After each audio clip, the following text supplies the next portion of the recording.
आज हम जैन धर्म या जैन संप्रदाय के बारे में संक्षिप्त जानकारी हासिल करेंगे। जैन धर्म या जैन संप्रदाय बौद्ध धर्म या बौद्ध संप्रदाय का ही समकालीन है, अर्थात महावीर जैन और महात्मा बुद्ध दोनों ही लगभग समकालीन थे। और जैन धर्म के उद्भव के कारण ये माना जाता है कि गंगा घाटी में 600 ईसा पूर्व लोहे का प्रयोग अत्यधिक बढ़ गया था, अर्थात हथियारों में, अस्त्र शस्त्रों में, साथ ही साथ कृषि के औजारों में लोहे का उपयोग बढ़ गया था। और लोहे के उपयोग बढ़ने से जो खेती किसानी के औजार थे उनको चलाने के लिए जानवरों या बैलों की जरूरत पड़ने लगी, जिसके कारण वहाँ खेती में अत्यधिक समृद्धता आई। और साथ ही साथ लोहे का उपयोग बढ़ने से जो बड़े या व्यापारी वर्ग था वो भी संपन्न होने लगा। लेकिन उस समय जो ब्राह्मणवादी या सनातन धर्मी जो कर्मकांड थे वो वैदिक आधार पर यज्ञ में जो बलि दी जाती थी पशुओं की, उस पर आधारित थे। उसमें पशुओं की बलि दी जाती थी, जिसके कारण खेती किसानी में पशुओं की संख्या कुछ कम पड़ने लगी।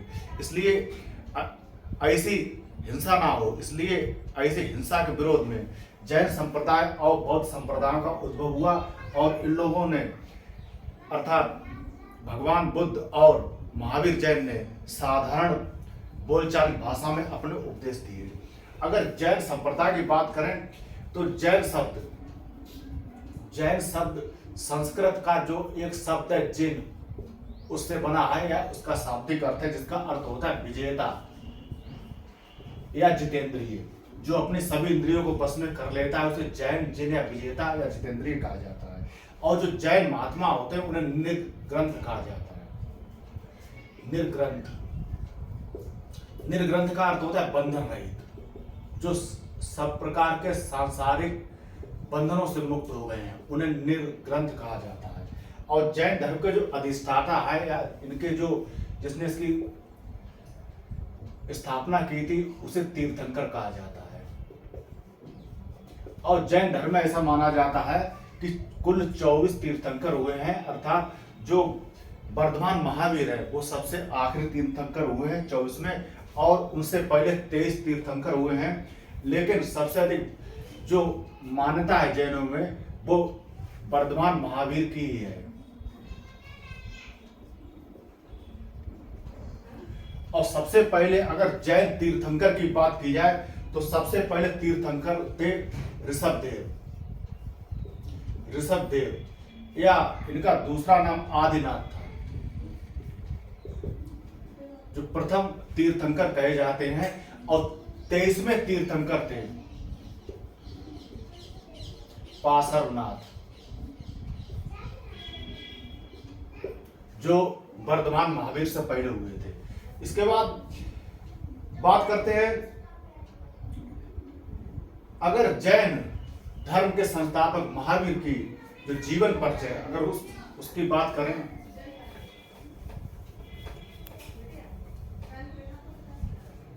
तो इनका जन्म हुआ था 540 ईसा पूर्व। 540 ईसा पूर्व उनका जन्म हुआ था। और उनका जन्म था जन्म स्थान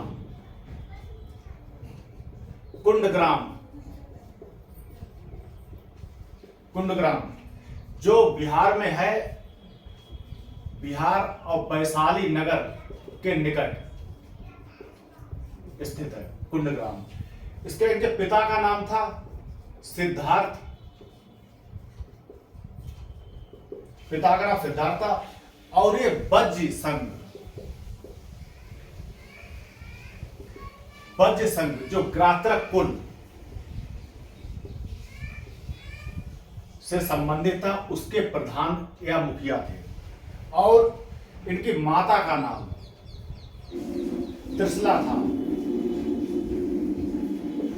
जो लिच्छवी शासक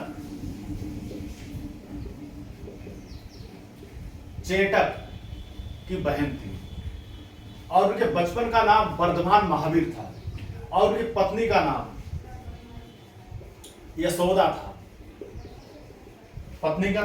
था। और यह कुंडीय गोत्र के राजा समरवती की कन्या थी यशोदा। और उनके दामाद का नाम जामाली था, जो वर्धमान महावीर के सिद्धांतों का प्रथम विरोधी था, बाद में इनका शिष्य भी हो गया था जामाली। और इनका प्रथम शिष्य जामाल भी था। इसके बाद इन्होंने जो ग्रह त्याग किया था, ग्रह त्याग 30 वर्ष की अवस्था में किया था, अपने बड़े भाई की आज्ञा लेकर या घर को छोड़ दिया था ज्ञान प्राप्ति के लिए। और इन्होंने 12 वर्ष की तपस्या, घोर तपस्या की। इसके बाद इन्हें ज्ञान प्राप्त हुआ।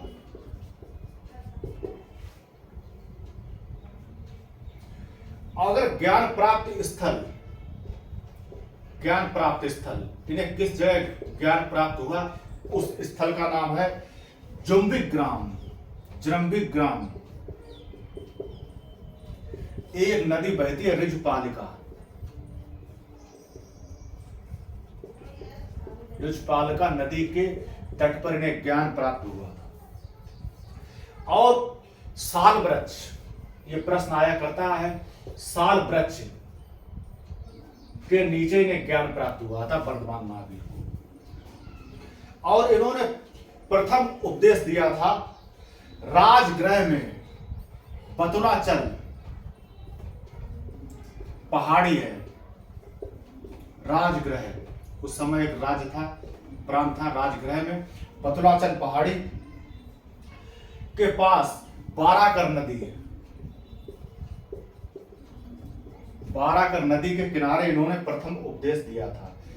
और इनकी जो उपाधियां हैं, वो उपाधियां जैसे केवलिन, इन्हें केवलिन भी कहा गया,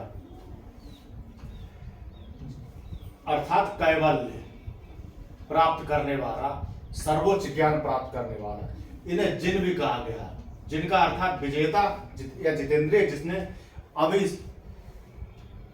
अपने सभी इंद्रियों पर विजय प्राप्त कर ली है। इसके बाद निर्ग्रंथ भी कहा गया, अर्थात बंधन रहित। और इन्हें अरहत भी कहा गया। अरहत का अर्थ पूज्य। और इनका जो निर्वाण हुआ है, इनके जीवन का अंत हुआ, वह हुआ पावापुरी में, पावापुरी बिहार।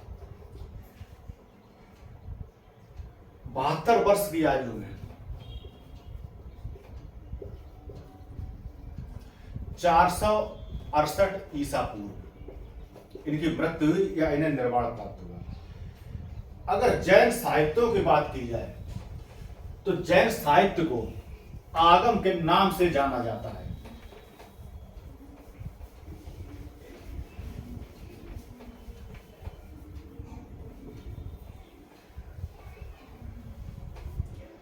आगम, जैन साहित्य को आगम के नाम से जाना जाता है। इसके 12 अंग हैं या इसके पार्ट हैं। 12 अंग है, 12 उपांग भी हैं और 10 प्रकीर्ण इसमें है।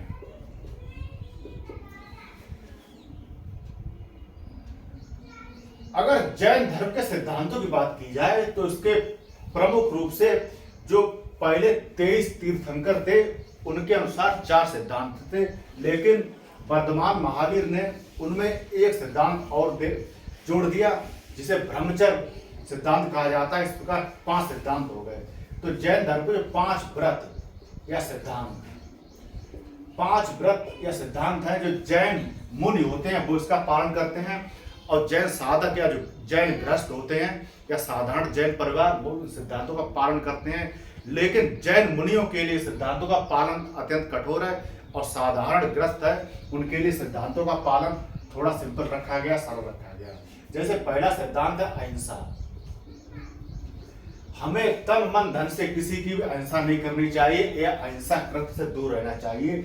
और जैन लोग ये मानते हैं कि खेती किसानी करने से भी सूक्ष्म जीवों की हत्या होती है या वो मारे जाते हैं, इसलिए जैन लोग अहिंसा से दूर रहते हैं या खेती किसानी से भी दूर रहते हैं। इसके बाद दूसरा इसमें सिद्धांत आता है सत्य, अर्थात हमें झूठ नहीं बोलना चाहिए। तीसरा सिद्धांत आता है इसमें अस्तेय, हमें चोरी नहीं करनी चाहिए। चौथा सिद्धांत आता अपरिग्रह, क्योंकि हमें अपनी आवश्यकता से अधिक उपभोग की वस्तु या धन को एकत्रित करके अपने पास नहीं रखना चाहिए। और 5वां सिद्धांत आता है ब्रह्मचर्य।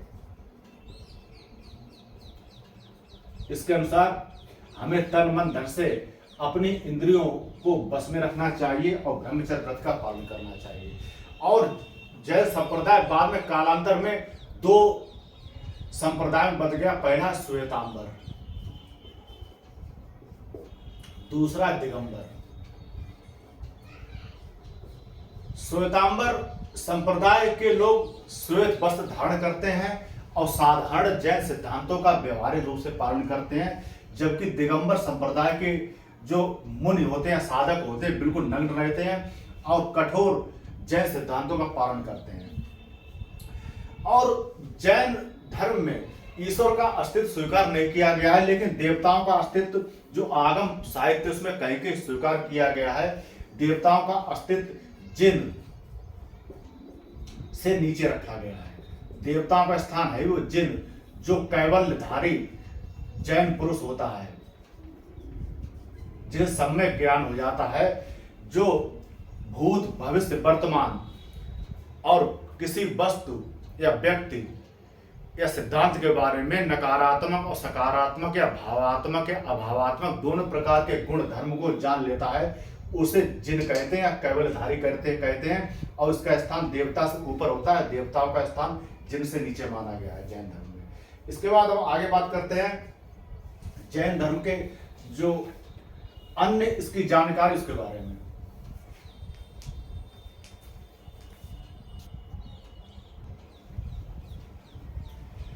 जैन धर्म ने दो प्रमुख सिद्धांत दिए जो दार्शनिक क्षेत्र में उनकी काफी अधिक मान्यता है और जो आधुनिक विज्ञान है उससे वो सिद्धांत संबंधित है। जैसे उन्होंने पहला सिद्धांत दिया स्यादवाद। स्यादवाद के अनुसार किसी भी वस्तु में अनंत धर्म होते हैं या वस्तु अनंत धर्मात्मक होती है। अनंत धर्म का यहाँ अर्थ धर्म से नहीं है, बल्कि धर्म का अर्थ यहाँ गुण से लिया गया है। अर्थात किसी वस्तु को जब ही जाना जा सकता है जब उसके अनंत धर्मों या अनंत गुणों को जान लें। और अनंत धर्म या गुण दो प्रकार के होते हैं, भावात्मक और अभावात्मक। और कोई भी व्यक्ति अपने ज्ञान के रूप में या ज्ञानी, पूर्ण ज्ञानी तभी कहा जाएगा जब वो दोनों प्रकार के धर्मों को जान ले। अगर वो किसी वस्तु के दोनों प्रकार गुण या धर्म, भावात्मक और अभावात्मक गुणों को जान ले किसी वस्तु के, वो दुनिया की संपूर्ण वस्तुओं के गुणों को जान सकता है या जान लेगा। ऐसे व्यक्ति को जैन धर्म में कैवल्य कहा गया है या जिन कहा गया है। और इसके बाद दूसरा सिद्धांत दिया सप्तभंगी ने।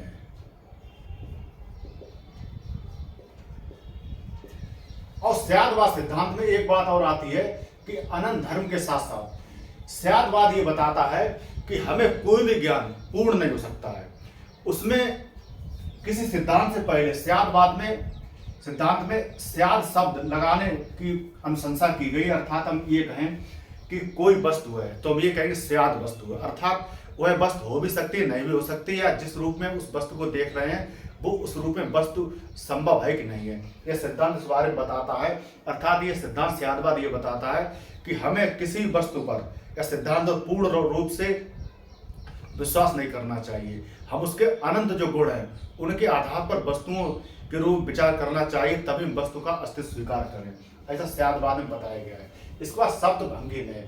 सप्तभंगी न्याय में इन्होंने बताया है किसी भी वस्तु की व्याख्या के लिए 7 विचारों या सिद्धांतों या नियमों को ध्यान में रखना चाहिए। 7 नियम हैं। जैसे पहला नियम है कि वस्तु में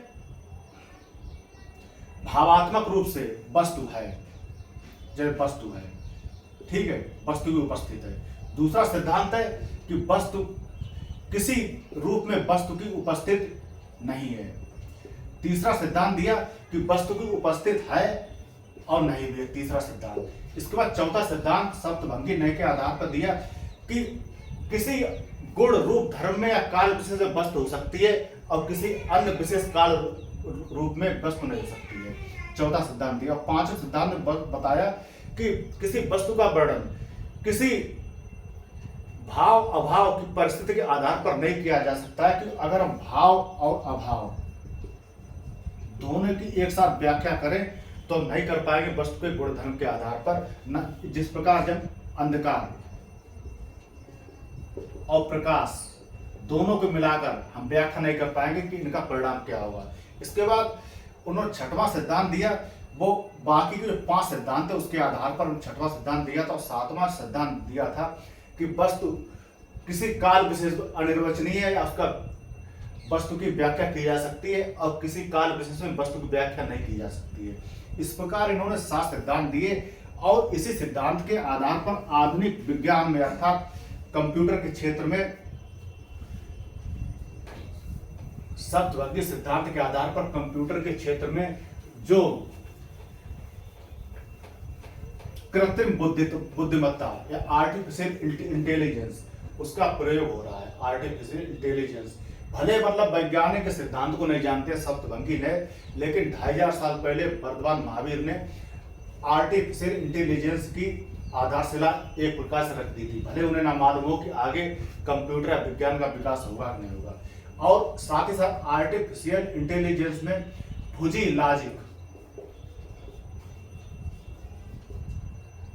लॉजिक जो सिद्धांत उसका प्रयोग किया जाता है। तो आर्टिफिशियल इंटेलिजेंस या कृत्रिम बुद्धिमत्ता जो इस समय प्रयोग की जा रही है कंप्यूटर के क्षेत्र में या इंटरनेट के क्षेत्र में, वो पूरी तौर पर सप्तभंगी नए जो सिद्धांत है जैन संप्रदाय का उससे संबंधित सप्तभंगी नए से आर्टिफिशियल इंटेलिजेंस। इसके बाद आगे बात करें कि जैन धर्म को अगर इसके प्रचार प्रसार की बात करें तो जैन धर्म ब्राह्मण धर्म या सनातन धर्म के विरोध में इसका प्रचार प्रसार हुआ। और साथ ही साथ कर्नाटक में जैन धर्म का प्रचार किया था चंद्रगुप्त मौर्य ने।